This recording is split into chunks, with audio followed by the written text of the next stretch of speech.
Hello, everyone. Welcome. Thanks for joining in this event for intentional hiking with the talented artist Carolyn Matthews-Daut. So Carolyn has been painting in the pen and watercolor style, or plein air, for close to a decade before she set out to hike the Appalachian Trail in 2021. As her daily paintings added up, it became clear that art was a compelling way to tell the story of her hike. And slowly her book, Paint, Sweat, Tears, 150 Days on the Appalachian Trail, emerged from her daily practice of capturing moments from the trail. So again, welcome. I'm your host, Renee Shira Patrick. And I'm an addicted long-distance hiker who discovered the joys of walking all day, every day, over 20 years ago when I set out on my first hike of the Appalachian Trail. So I created this event series because I wanted to help myself and others in the hiking community like yourselves become more thoughtful and intentional about the time we spend outside on trails. So thank you for being here. A few housekeeping items. First, please use the chat throughout the event. Share any comments or reactions that you like as we proceed. And you're welcome to keep your video on or turn it on during the conversation portion of tonight.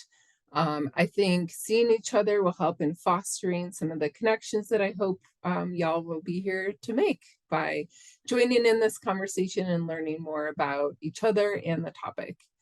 I also want to thank Kelsey, who's my event support here tonight. So she'll be helping me run things behind the scenes. So let's start with the event flow tonight. So first I'm going to give a short introduction, and then we're going to hear from Carolyn, and I know she's got a lot of beautiful artwork to share with us. Then we're going to have some giveaways from the company Gather Nuts. And then we'll get into the conversation portion of the event for about 15 minutes. After that, we'll come back and wrap up. So all in all, the event will take about an hour to an hour and a half. So for those of you joining for the first time, each intentional hiking event will be focused on one of the following themes: do, learn, create, be, and a regional focus. So this one is a create event, focused on creating art while we're out on trails and hiking. So I'm bringing you all together through these events because I believe that we are a powerful force for change. Beyond developing an intentional hiking practice in our own personal trail experiences, I think the impacts and effects of our actions can help influence the world around us.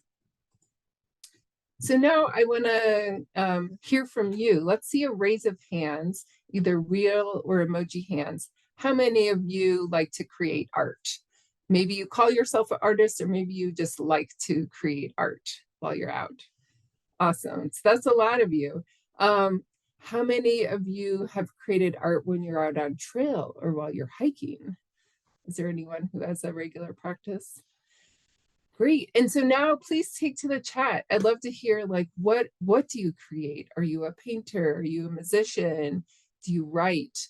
Myself, I think of writing as an artistic practice, and I write daily when I'm out hiking, and I have a blog where I like to share all sorts of stories. So I'm just curious, what kind of art do y'all like to do when you're out?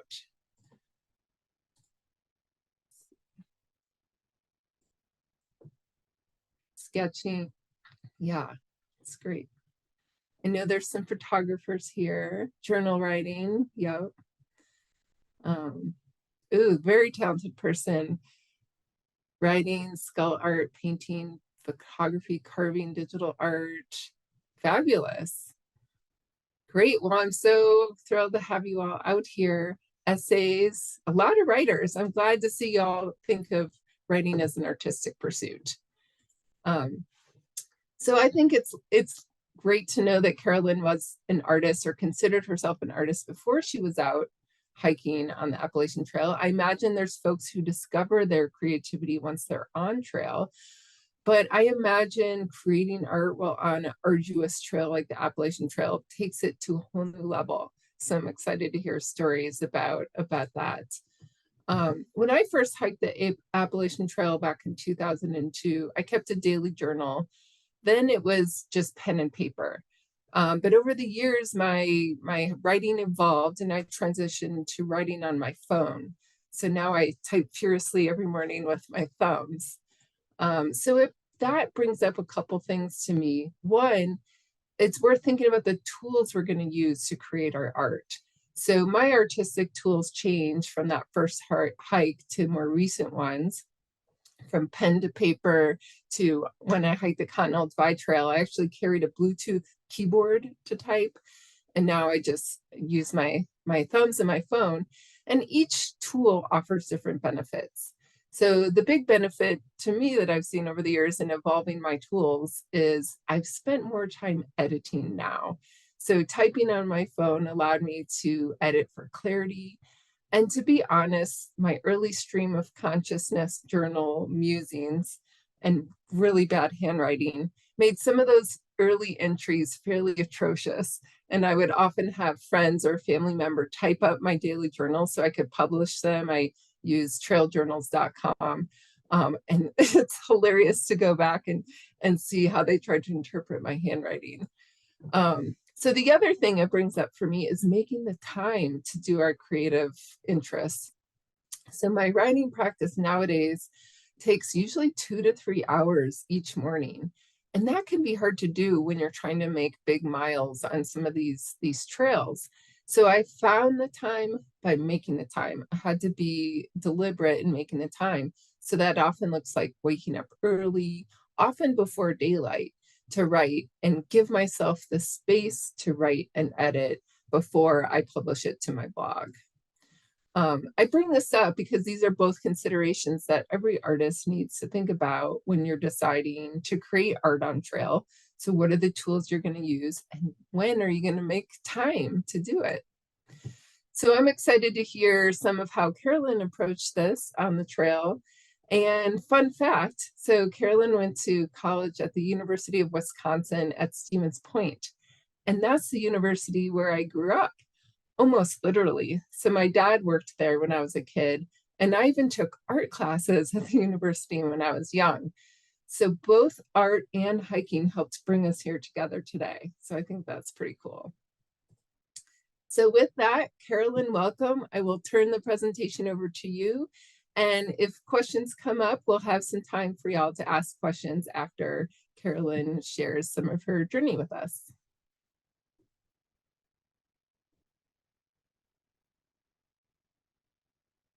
Hello, everybody. Thank you so much for having me here. And Renee, thank you for such a great introduction. Just want to make sure everyone can see my screen. Okay, perfect.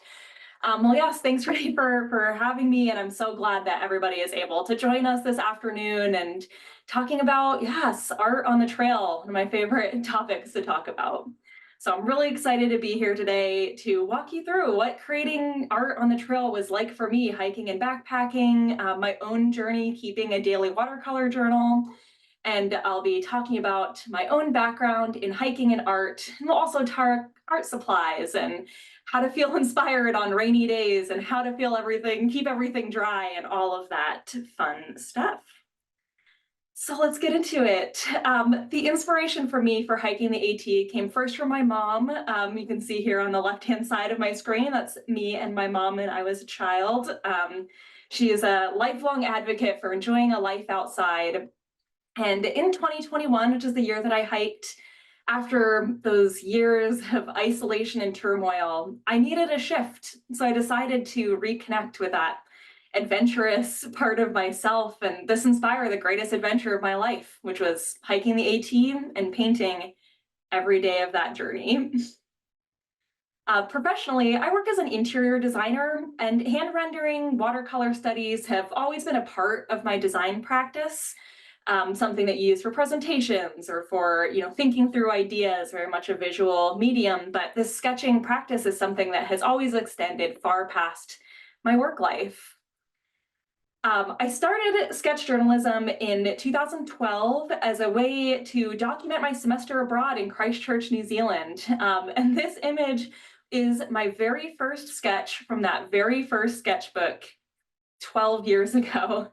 And I remember it to this day, what it felt like so clearly, with the gray skies and the hills shrouded in mist, the salt on the air, these blue-green pastures dotted with sheep, and that perfectly flaky pastry, the taste of it. And since then, I've carried a sketchbook with me everywhere. I was immediately hooked, and it has become something that I hope to do for the rest of my life. And I've carried one with me, recording my life as it is, these cups of coffee and afternoons by the ocean and dogs and interesting windows and breweries and more. So when I was planning my through hike, I knew I wanted to carry a sketchbook with me to capture many of these same types of moments. And on the trail, this became a practice in finding that beauty or finding that interest or finding something every day. And that beauty was almost never in short supply. I love this type of sketching and watercolor because when I'm immersed in a sketch, it feels like I'm catching something really fleeting. It's fun and the results are often lovely. But the most important part of this to me is how sketching makes me remember places and these higher levels of detail. I can often remember things like the taste, the temperature, the sound of a place if I've spent time drawing it. It's something where when I was starting hiking, I was something that I did for myself, this sketchbook. It was really a personal practice to really try to capture those ways that it felt on a daily basis. And it's something really amazing, and it always reminds me of dried flowers that I used to brush between pages of my books. It's magical and transformative, and it's this very fleeting thing. Talking about the Appalachian Trail especially, it's such a long trail, and every step that you take, you're not revisiting it, maybe ever. There's no way, unless you're doing the whole trail again, to revisit every part of that. And so for me, it was the idea of catching that something really fleeting that's now preserved, both in my own memory, in this artistic medium. It's something that's really special and something that developed, more and more as I went through the hike. It started as something I was really doing just for myself. And as my hiking confidence grew, it seemed that my artistic confidence grew as well. And, by the end of the trail, I was, feeling really great about what I had put together on this trail. So the most exciting part of this is, of course, the art kit. So this is the kit that made all of this possible. So I carried sketchbook, I carried between 5 to 8 pens, depending on, how how good they were holding up. I carried a watercolor reserve brush, a mechanical pencil, white gel pen, and then my 12-pan watercolor set. After years of trial and error, these are my kind of hard-earned supply tips for creating art in this variety of different environments. Because of course, when you're out on the trail, for long periods of time, especially backpacking, there's things that I've found over time that work better than other things. For pens, my tip is to look and seek out pens that are using archival ink. My favorites are Micron. Those are the ones that I carried while I was hiking, but there's so many great options out there.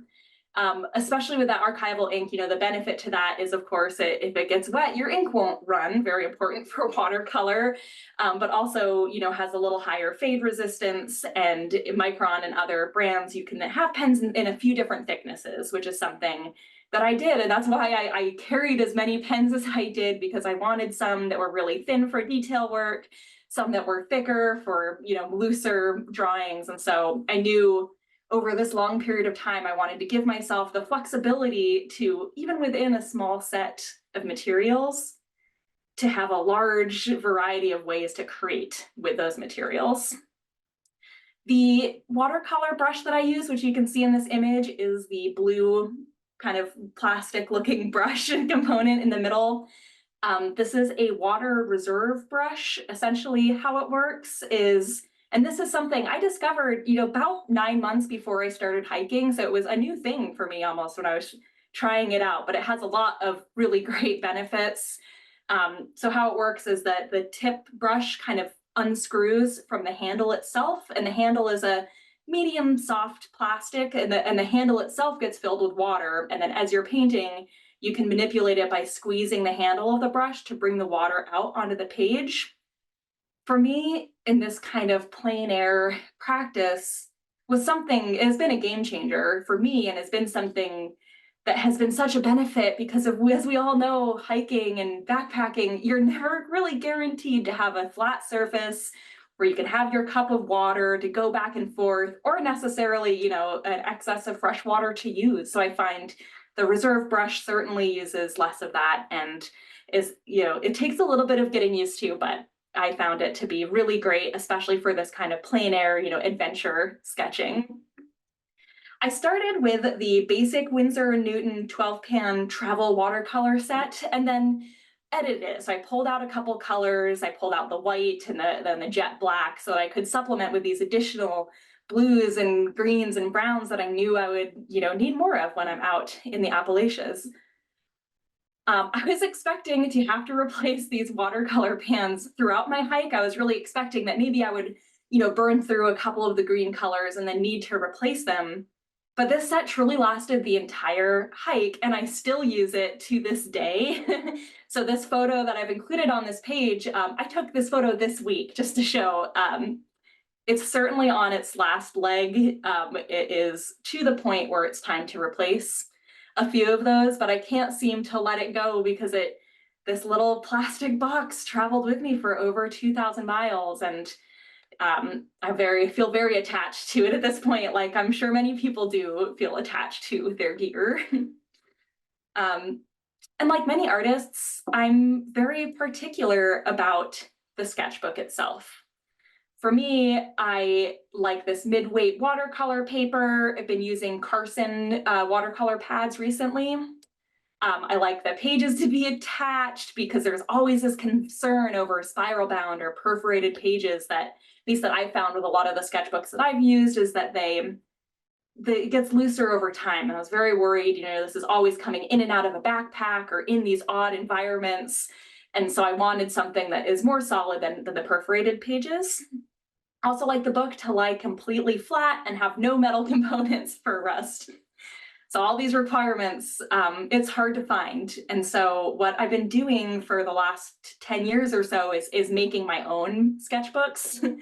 So, which sounds like a daunting task, but it is fairly easy, a little time consuming, but fairly easy. So what I use is called a Coptic stitch. You can see in this bottom right-hand corner of that presentation page.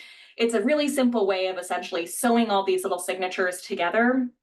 And what this did was it allowed me to create a few smaller sketchbooks. So I wasn't carrying the entire work of the entire trail with me because, of course, we all know, how wet and rainy it can be in the mountains so often. And I had a lot of anxiety about keeping the sketchbook dry, keeping it safe. And so even when it was broken out into these smaller books, it was something I had to think about a lot. It was often, in 3 different Ziploc bags, sealed separately, and then inside of the dry portion of my backpack.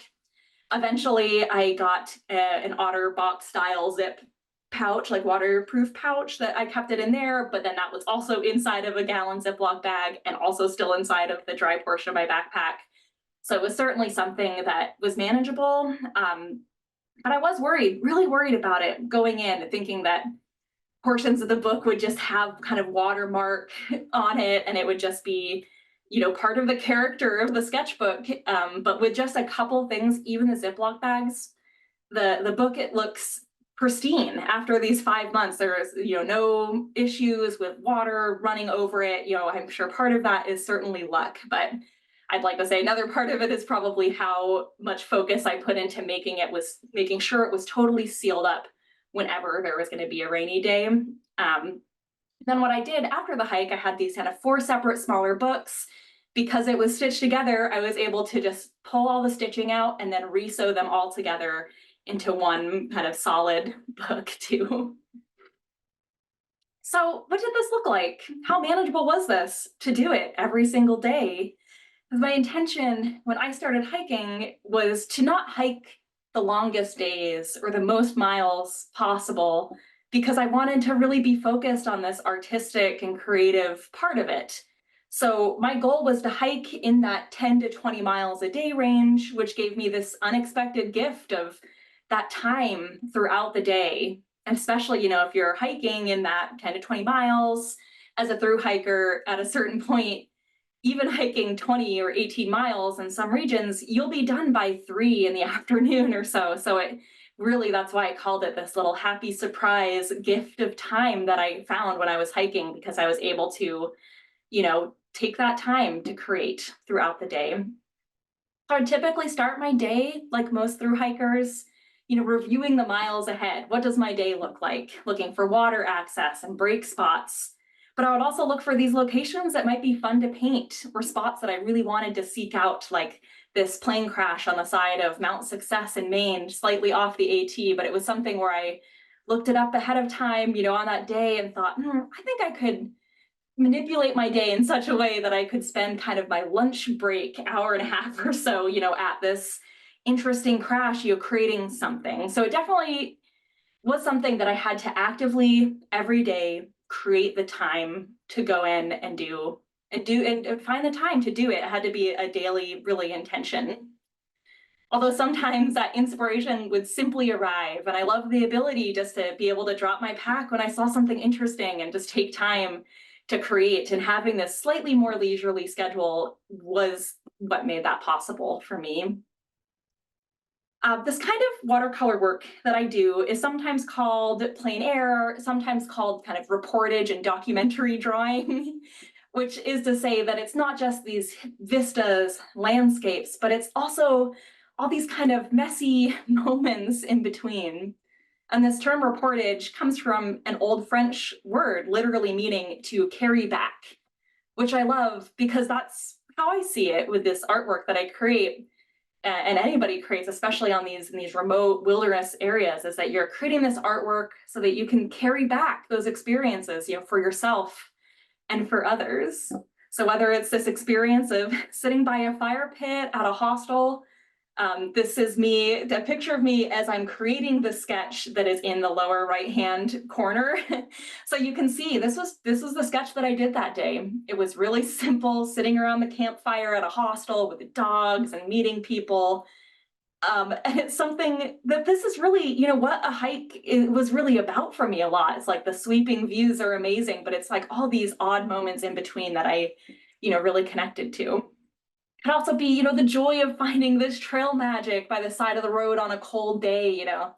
It's like this reportage drawing is so fun to me because it's a little more casual. You can mix in these smaller drawings in with the larger pieces. It could be a flower and a mountain and an empty beer can. They could all belong together and make sense on the same page and in the same story that you're telling.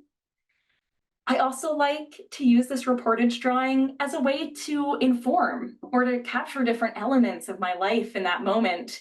These food and flowers and information about different shelters and animals, or, you know, what is that odd green seed pod I've been seeing all day today?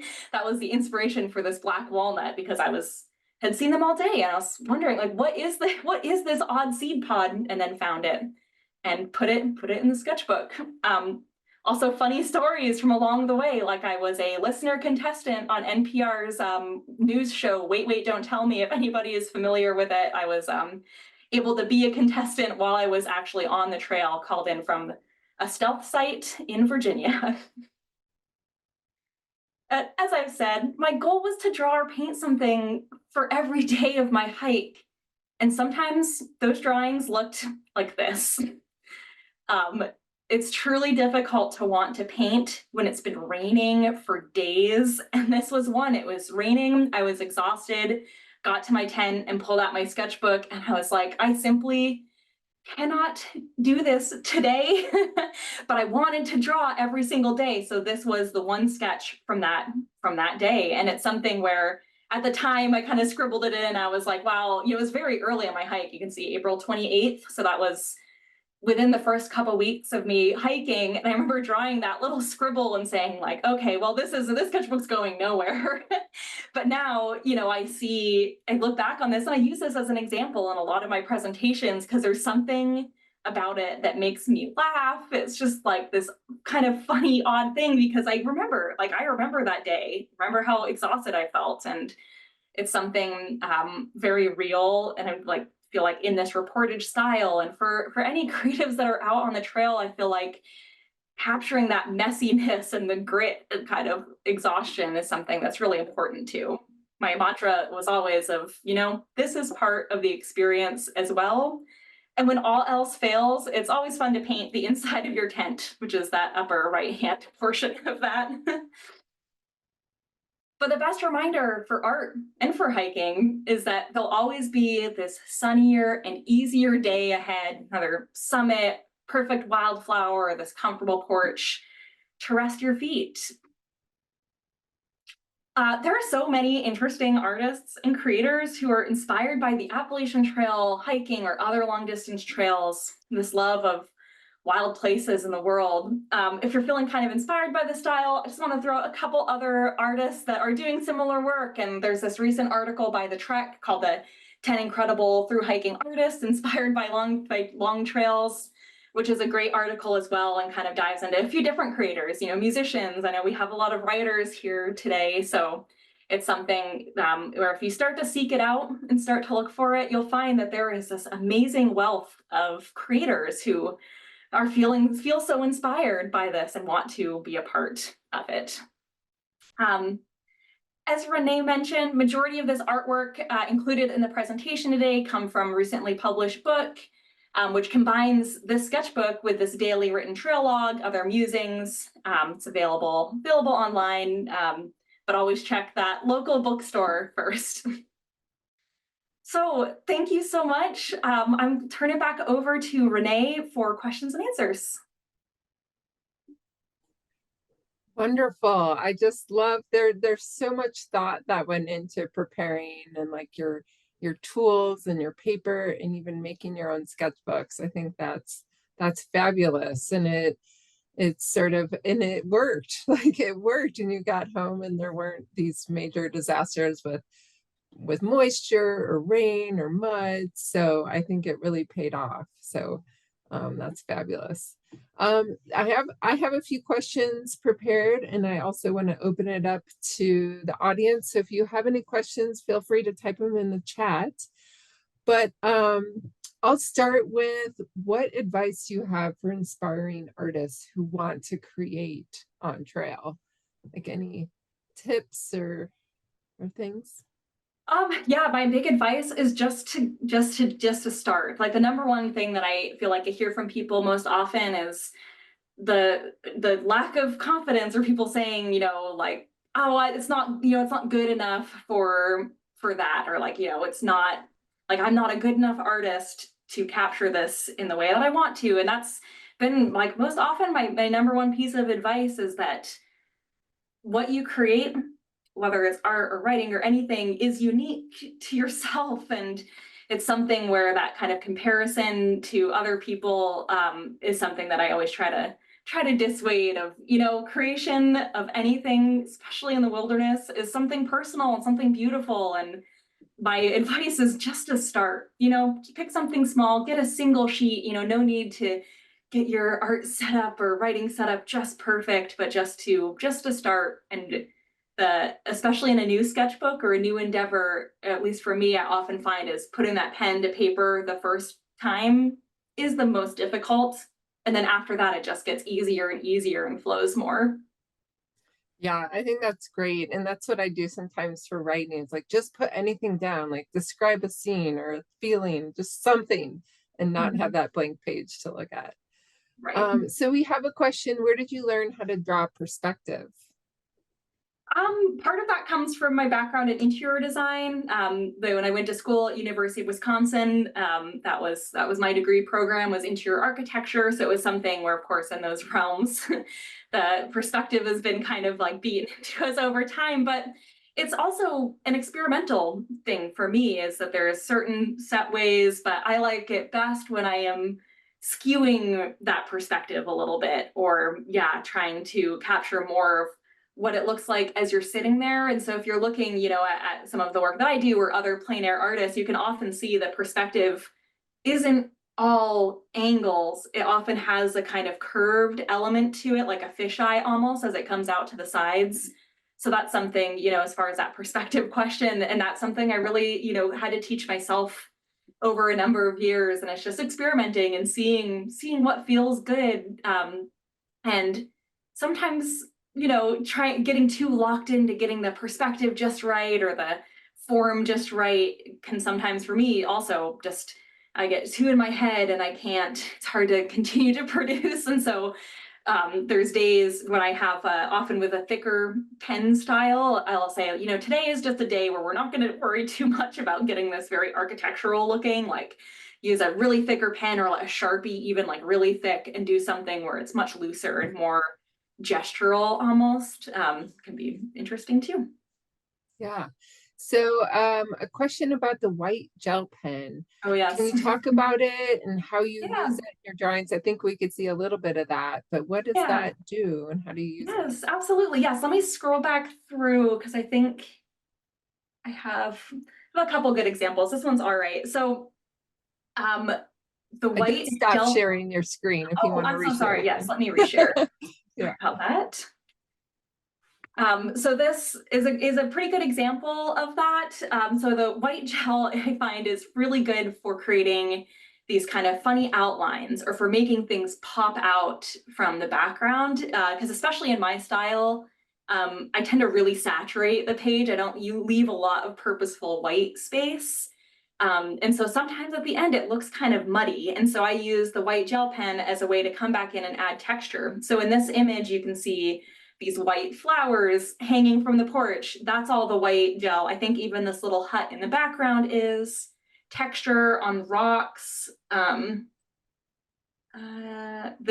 McAfee knob, you can see this, all the little white dots to create that rock texture. That's just the white gel pen. And sometimes I'll use it. I don't know if I have a great example in this presentation, but sometimes I'll use it too to help, define the borders of something, like things in the foreground. If you just do a little outline with a white gel, it pops it out from the back. It can be, it's an interesting stylistic thing that um, I've been playing with a lot, but I found to be really interesting and really nice just to create that nice contrast.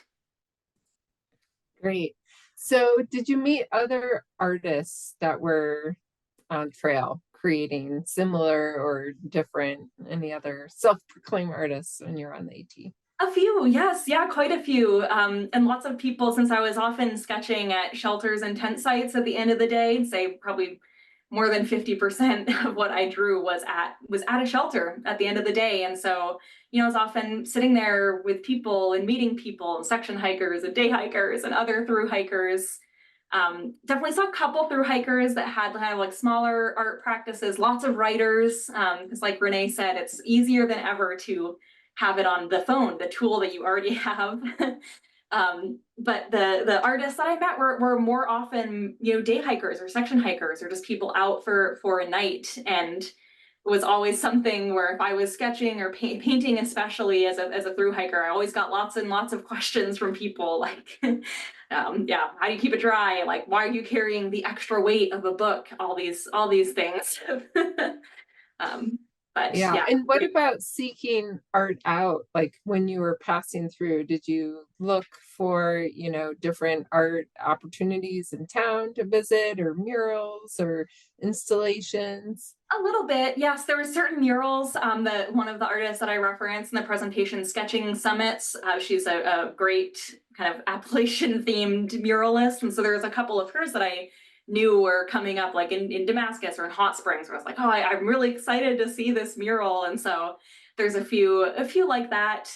But most often, it was enough going on for me to hike and to keep track of the sketchbook than to, yeah, really explore the art in these different towns. But it's something that I'd love to go back and spend more time in these towns. The art scenes are just amazing. So many great creative people. Yeah. I'm going to read this question from Barry. He says, I would like to know if the day-to-day pages were set up like they came across in the book. So he often has one sketch on a page, but don't have the layout like you did in the book. So do you predetermine where you're going to include on each page, like you did for the plane crash, as an example? Or did that I happen after? Yeah, no, I do not. It's something where I just truly, and since it's all sewn together, I just go sequentially and I don't tear out pages or skip pages. It's just every day. And there'll be certain days where it's exciting to do a big vista. And sometimes if I did days of these kind of smaller drawings and things, I would sometimes be like, okay, I definitely want to do a big 2-page spread. So make sure I don't like skip, put a smaller drawing on that page. But it was definitely a more of a day-to-day determination where I was just looking forward to the next day, looking at the space I had on a page. And if it was, always this kind of balance, right? Of like, what do I want to sketch today? Is the space available sequentially? Or sometimes I would, go to the next adjacent page and then fill in that one with kind of this extra fun detail things like a drawing of my shoes or a quote or that kind of extra information that can kind of fill in a little bit. But most often it wasn't predetermined unless it was maybe 24 hours in advance. Right.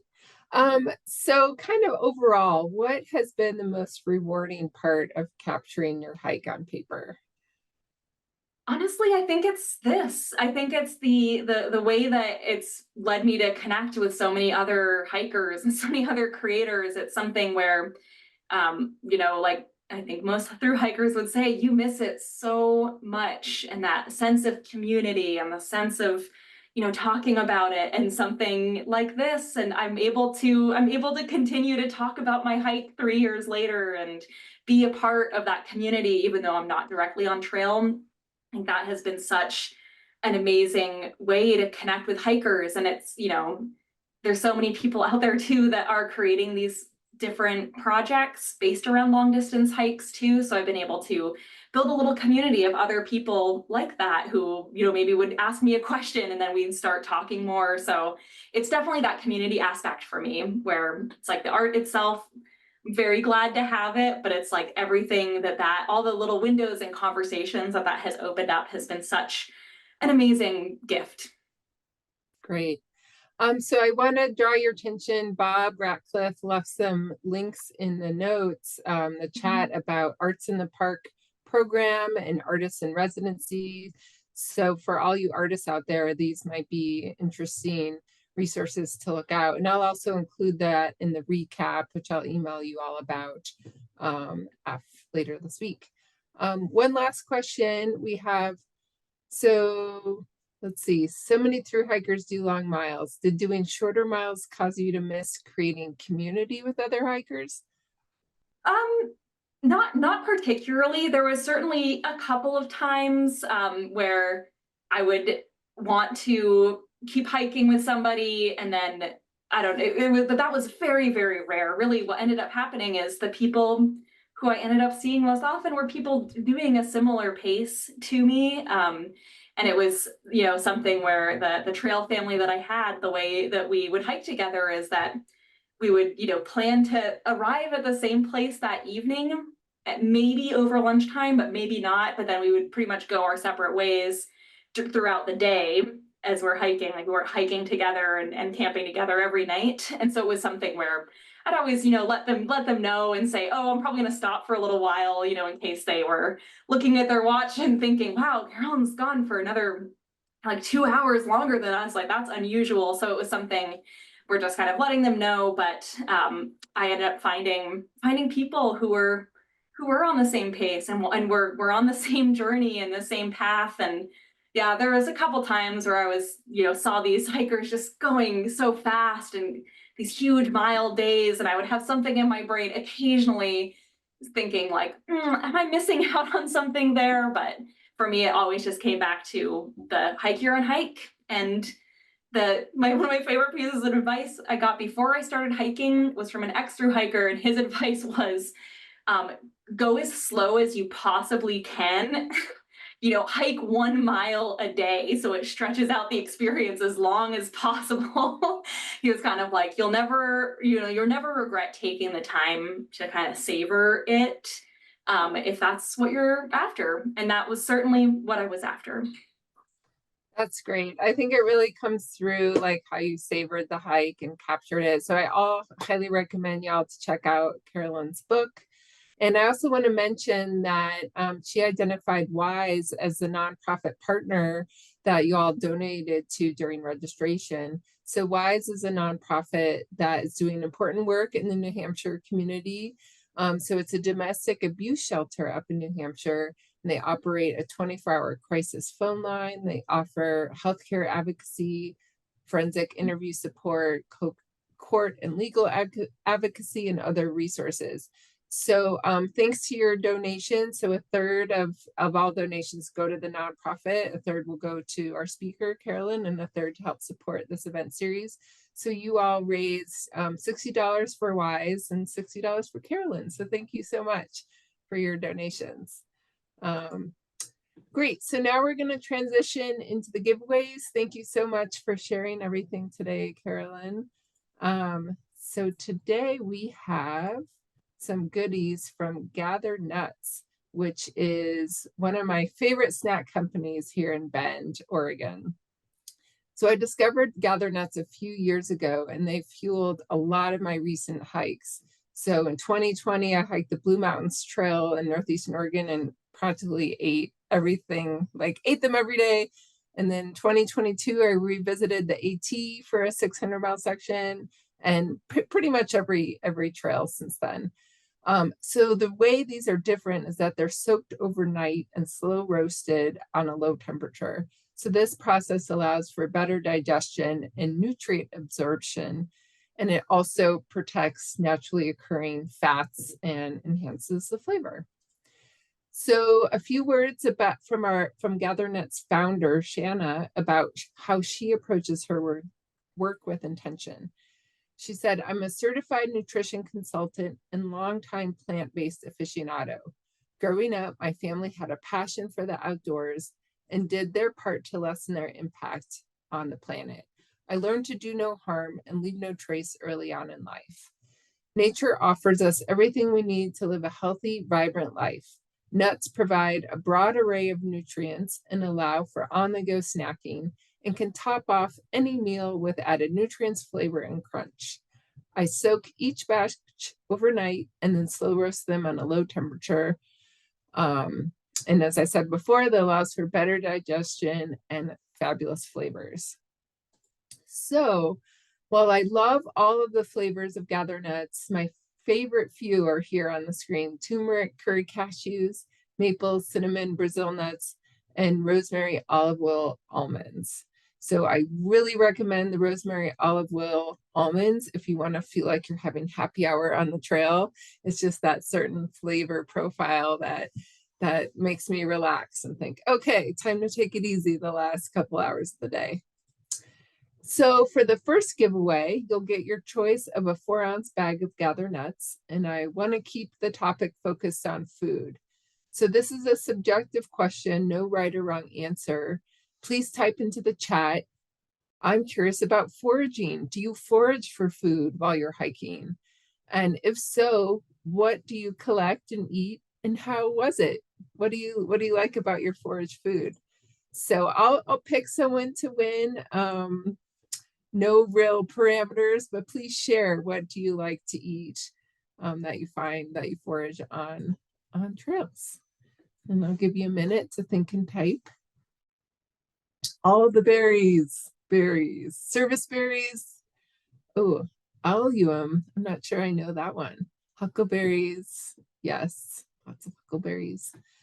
Any mushroom lovers out there? I know this is morel season in Oregon. I don't know if there's any folks out there who like to, oh, Landon loves morels. And in fact, ramps are something I've seen a lot of hikers, kind of like garlicky, oniony flavor. Sometimes I've heard people collecting ramps. Give you one more minute to chime in. But I think I'm gonna pick Andrea because I don't know the allium. I probably spelled it wrong. Yeah, so yeah, like an explain allium, it. like of the onion family. Okay. Yeah, we used to pick those quite a bit. They had, like you were talking about, a very garlic onion flavor. that was always really fun. And service berries, when I lived in Montana, I mean, we're all over the banks of the creek where I used to hike and work. And it was amazing because you could catch a trout and stuff it with service berries right there from the bank, and it was to die for. That's awesome. Love it. So yes, we will. I'll get you a bag of your choice of gather nuts. So thank you. The next giveaway, we have another 4-ounce bag. So the first person to type this answer in will win. This is a trivia question. So Brazil nuts have more of what mineral in it than any other nut? So I'll give you a hint. It's a mineral that's essential for making proteins in the body and promotes normal nerve cell communication, muscle contraction, and a normal heart rhythm. So anyone out there know what mineral Brazil nuts have more than any other nut? Go ahead and chime in. You can guess too. You don't have to know the answer.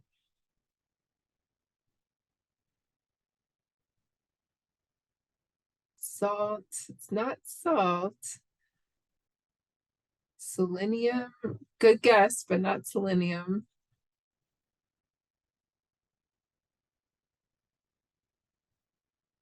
I'll give another hint. It starts with the letter M. M as in magnificent. Magnesium. Laura got it. Yeah, so magnesium is what Brazil nuts have, which I did not know that until I went looking for fun facts on nuts. So congrats, Laura and Andrea, for winning Gather Nuts. So we'll be in touch and get your orders out to you. So again, thank you for sponsoring the event, Gather Nuts. And if you're interested or know someone who might be interested in sponsoring a giveaway at a future event, please email me for more information.